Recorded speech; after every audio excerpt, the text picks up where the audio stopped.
Hold on, hold on. Oh, hey, Philippe and I just decided to take a little break. We'll see you back at the lab in a couple of minutes. A couple more pushes? All right, let's do this. Hey folks, this is Jay with Coder House Technology Studio. I'm here in the lab once again. Today we're going to talk about systems or enterprise architecture. Architecture and architecture design is an important step in the software and systems process. It'll help you to make sure that your project is well organized and that it's feasible. From a process perspective, you don't have to feel like you need to do a full architectural design, what we call an HLD, a high-level design, or a deeper architectural or system design and enterprise design for every project you do. For example, if you're doing a proof of concept, or you are just trying out some new techniques or trying out some new technology, we often don't go through the architectural process for those situations. What architecture is good for and architecture design is good for is to help you to narrow the scope of a project and get a really good understanding of what your path forward is before you take on some system design, software design. So with that in mind, let's get to it.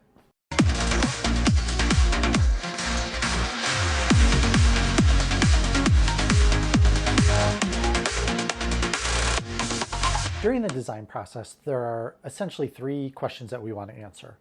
Why, what, and how. We'll start with why. Put another way, what are the business questions that we want to answer by taking on a project? During this process, we want to talk about business requirements, budget, metrics, user stories, to kind of get the high-level understanding of expectations for a project. What? This is about overall, how are we going to accomplish the goals of the project? And at a mid-level, we'll deliver a well-architected solution, or at least our high-level design. Part of this delivery are going to be diagrams. So in general, what does the system look like? And by system, we're talking about people, process, technology. We're going to deliver some flow diagrams. So how does the data move through the system? And we may even deliver some state diagrams. So at any point in time in the system, what is the state of that system that we're building? The last question we'll answer is how. This will include the implementation details. So this is where we get down into the weeds and we talk about what are the technologies that we're going to use and how are they all wired up together? How does it affect workflows and things like that? Are we on-prem or on-premises or in the cloud? And questions like that are answered and then put into a design. Many people that I've interacted with have the unfortunate view that what architects do is create pretty pictures. Enterprise and systems architecture is much more than that. While writing documentation is an integral part of the architectural design process, it's only one small part. The biggest part are the conversations that you have with business partners to understand what they need and to be kind of the go-between between what the business needs and what the technology can produce. This includes understanding what the business needs are. This includes understanding existing operational workflows, what needs are not being met by the current solutions in place, and getting down into what really is the problem that we're trying to solve for. All of the questions that we ask during this process get down to, is technology even the right answer? Or maybe a change in operational workflows or some other organizational structure is a better outcome. The buy versus build decision. Should we do something bespoke or should we do COTS, commercial off-the-shelf software? Do we already have something in place that can handle the problem? All of these questions begin to be answered as we go through the design process. A fundamental part of being an architect is to be able to get along with people, to have some kind of, be able to develop some kind of rapport and connection with people so that they'll talk to you, really. Most of what an architect does is meet with business stakeholders and just have conversations. These aren't one-off like I discuss with you and then I'm done. These are ongoing conversations throughout the whole course of a project. An architect's job isn't done just because the design has been delivered. Now we're going to go through some key questions to start asking to get down into the business problem, what we're solving for, so that we can go into those next levels of like data flows and architectural diagrams. What is the purpose and what is the goal of the project? What problem are we solving for? That's the biggest question that we have to ask. And sometimes it's not just the problem that someone may be able to see and articulate. You have to be able to keep asking those 5 whys, like in lean methodologies. You keep asking the 5 whys and get down to what the real crux of the problem is that we're solving for. It also lets us know what the main objectives are of the project. What are the main desires? What does the business hope to get out of it? Because at the end of the day, it's all about solving the business's problems and not about implementing a technology. Who are the users and stakeholders? Of course, you have the primary stakeholders and users, which may be someone sitting at a keyboard typing in something, or it may be a person at home logging into the website. But there are also secondary and tertiary stakeholders, and those might be people who are affected by the outcomes of a system. It might be a downstream system that receives the data from the system that you're architecting for. While systems aren't technically looked at as stakeholders, the owners of those systems certainly would be. What are the user experience expectations? So what do the users expect when they log into the system and they start using it? What does it look like and feel like to them? Another important part is, what are the existing guidelines that you need to meet? So does an organization have a policy around things like the color and font that you can use in a system? These are all important questions that need to be answered during this initial discovery phase. What is the project timeline and budget? This is huge. This has a huge impact on what you can deliver. You need to understand what the expected delivery date is of the project, and if there are any budget constraints along with that. That will affect pretty much every other decision. So if they want everything in the world in a software program that can do soup to nuts, their whole workflow through the entire organization, but they have 3 weeks and $20,000, they're not going to get soup to nuts. What are the current pain points and limitations of what they're doing? Whether it's an existing system that they're using, or if it's just a paper process, or they're implementing a system for the first time. What are the limitations that you're trying to overcome? And even more importantly, what kind of limitations are going to be introduced by putting a new system in?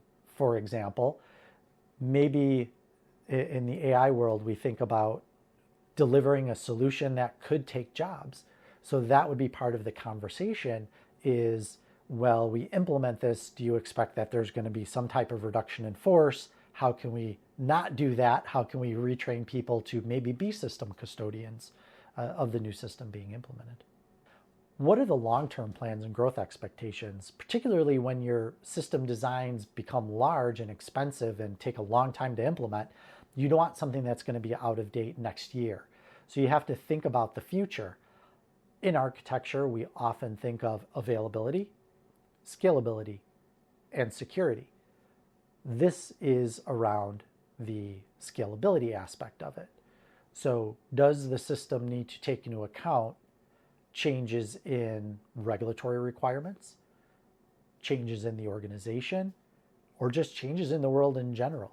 Maybe the scope of the software or system is so limited that you don't have to take that into account. It's always going to do one thing, do it well, and it's never going to change, like some kind of file transfer protocol or something. And then you don't have to worry about building the scalability feature in because it does cost extra money, right? And it does cost extra time to make a system more scalable. What are the business and ROI metrics? How are you going to measure whether the implementation of this system was successful? Is it reduction in hours spent doing a task? Is it faster throughput? Is it higher accuracy? It's best to know this up front so that as you're designing the system, you know where to focus most of your attention. And then the last one I'll talk about is, who are the key decision makers for this project? Who has the authority to make decisions around the architectural design and whether it's good enough, or make decisions on changes needed for the architectural design once it's approved? In large organizations, there's often a governance group that a project is aligned with, and that governance group will make those decisions. So in that situation, as well as the others, another good question to ask is, when do we need to come back for a decision? If a couple of groups have different ideas about what is right for a project, how do you get the go forward on one of the ideas or the other? Again, once you receive the answers to these questions, it doesn't mean the conversation is done, because it is an ongoing conversation. It's a discussion. And you'll have to go back often to review the answers to the questions, particularly in a longer project, to make sure that 3, 6, 9, 12 months down the line, that the answers that were given still make sense for the project that you're trying to execute on. So the next question we have to get to is what?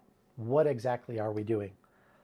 The questions that we ask here are more detailed, and the idea is to bridge the gap between what's being asked for by the business and what's able to be answered by the technology, if that's the decision that's made that it's a technology project. Some more questions that you'd start to ask are analytics needs.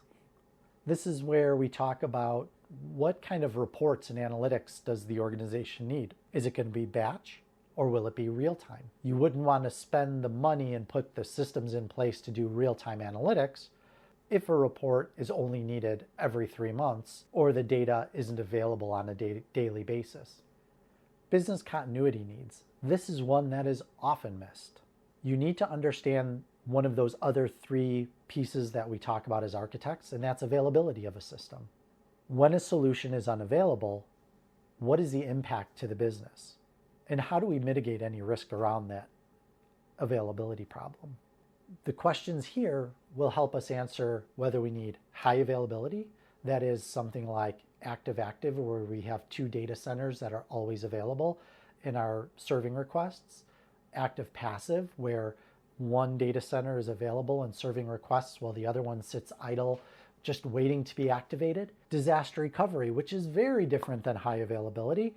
And that's if our system in our primary data center goes away, do we have a full system that becomes our primary in another data center, another region, etc. It could mean that we go to paper processes. It could mean that we do nothing, or we just close our doors. An example of this is if we're doing a project around self-driving cars. If the system becomes unavailable, you want to have someone behind the wheel with their hands on the steering wheel to take over driving in the absence of that self-driving system. As we say in the AI space, and you may have heard this, there's a human in the loop. So these are really important questions to get answered, because having a high availability or disaster recovery system is expensive, or it can be expensive. And it can take more time to build a solution that supports high availability or a disaster recovery solution. So it just may not be something the business wants, depending on the type of system that you're building. Another big one, and this is one that has come up, ramps up more and more as time goes on, and that is, do you have any device integration needs? And by this, I mean Internet of Things, IoT, or medical devices. Often, if you have heavy integration needs, you're going to have to architect the system to be able to handle that throughput. And it can be a very heavyweight system to implement. So you need to know up front whether a system is going to be taking in data, how fast will it ingest the data, what does it have to do with the data, can you have queuing, can it back up, is it real time, is it batch, and things like that. And again, there are a lot of ways to gather this kind of information. You can put documents out with questions and just send them out to stakeholders and have them answer the questions. But there's nothing that beats a good old conversation and having a discussion and an ongoing dialogue with your business stakeholders. A good way to do it is the user stories that are used in Scrum and Agile. As a role, I do something so I can some result. And getting a user story down will help you to get from a user just telling you what they want to a user telling you a story about the way they do their job, and then giving them the right solution. So now we're getting down into the nitty-gritty details. So as you learn at all of these different higher levels what the needs are, how you're going to meet your objectives, you want to start to actually write some stuff down. You probably already have drawings on a piece of paper in a notepad or in Lucid Charts or somewhere else in Visio. But really, this is where we start in with data flows and logical flows, understanding how those pieces of data flow through the system from one entity to the next. There are different levels of specificity that you can have in your data flows, in your data logic drawings. So we can have blocks with a name of a system or the name of a role with an arrow pointing to another system or a role. That's a very high level diagram, and that's often what the business stakeholders want to see or what people in the department want to see. Or you can get really down into the nitty gritty, and using an example from healthcare, they have a thing called an ADT feed, which is your admit, discharge, and transfer messages. So you might actually say what specific type of ADT message is being sent out from one particular system or one particular interface into another interface or system, and show what data is actually going across.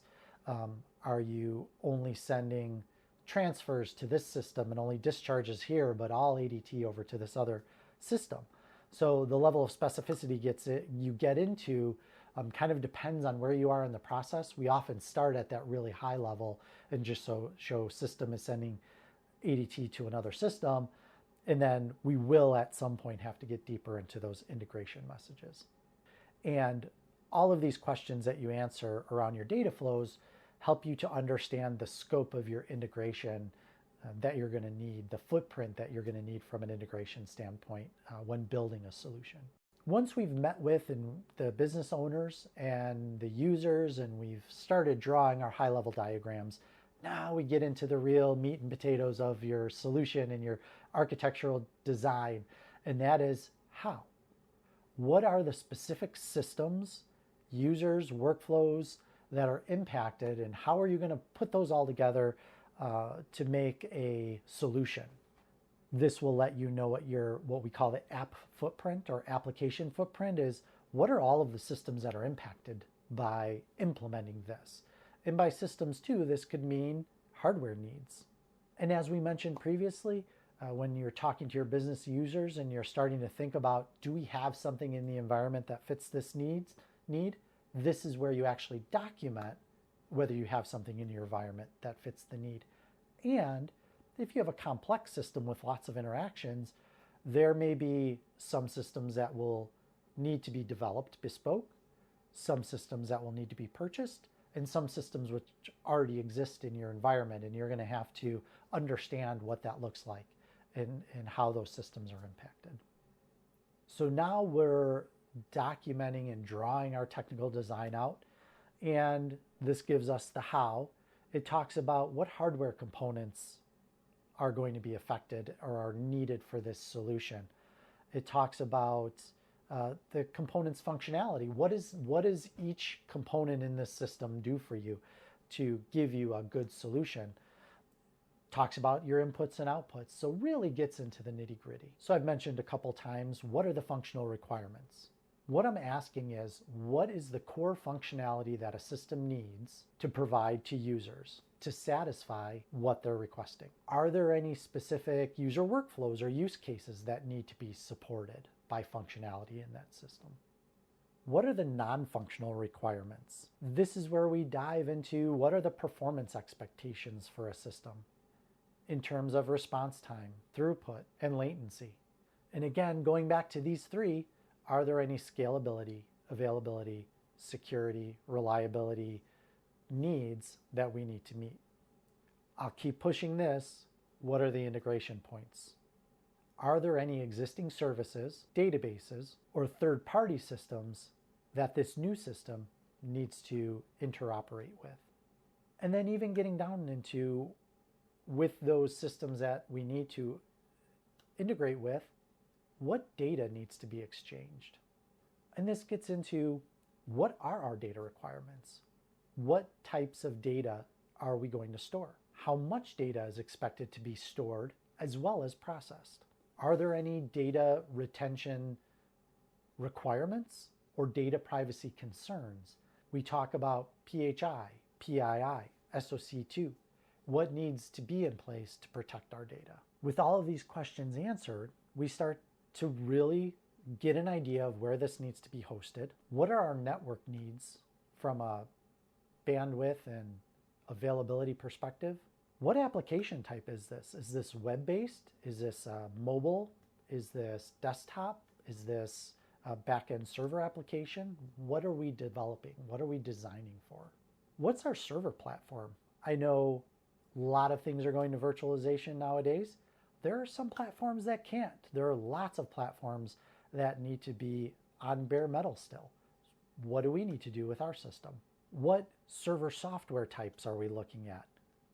Like we talked about, is this an application server, a database server, a web server, a file server? What's going to be in our environment, whether it's existing or whether it's new? What are our storage needs? Not just from a how much perspective, but how fast perspective. You can have slow storage, which is often cheap storage, or fast storage, which is often expensive storage. And you don't need one or the other. You can have a mixture depending on the types of data that you're going to be serving from that storage. How do we support it and how do people get to it? Is it through VPN or secure link? Is it in a Citrix desktop? VDI? We have to find out about our integrations again. Also, what is the security stance? Does it have to be do different parts have to be on different network segments? How does the firewalling look? Are we going to use VIPs, which are virtual IP addresses? All of these questions. What's the FQDN, the fully qualified domain name?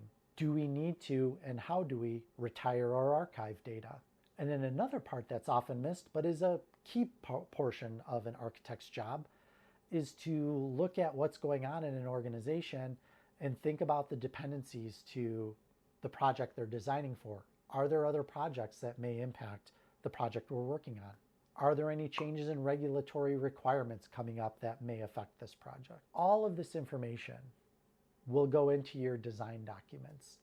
Sometimes your designs can be 3 documents, a dozen documents. Sometimes it's 100 or more documents, both narrative and drawings that detail out what the business wants and needs, maps that to the flow of data and systems, the flow of work through the system, and then maps all of that into the actual design of a technological system. It will encompass not just what's going to happen during the project, but what happens during operations, and then how do we retire the system when it meets that time in the software development life cycle. Creating a design, starting with a high-level design and working into a deeper architectural design, pulling out practices and patterns out of the development of that system, and making sure that it is well documented and those documents are available to anyone who may come after you, are all very important parts of the design lifecycle. By starting out with the high-level steps here that I've laid out in this video and looking into frameworks such as TOGAF, you can come up with a system design that will help you complete your software or technology project. So that's it for this video. Turn off this YouTube video, go and work through system design on your own, develop all of your documentation, and then get to making.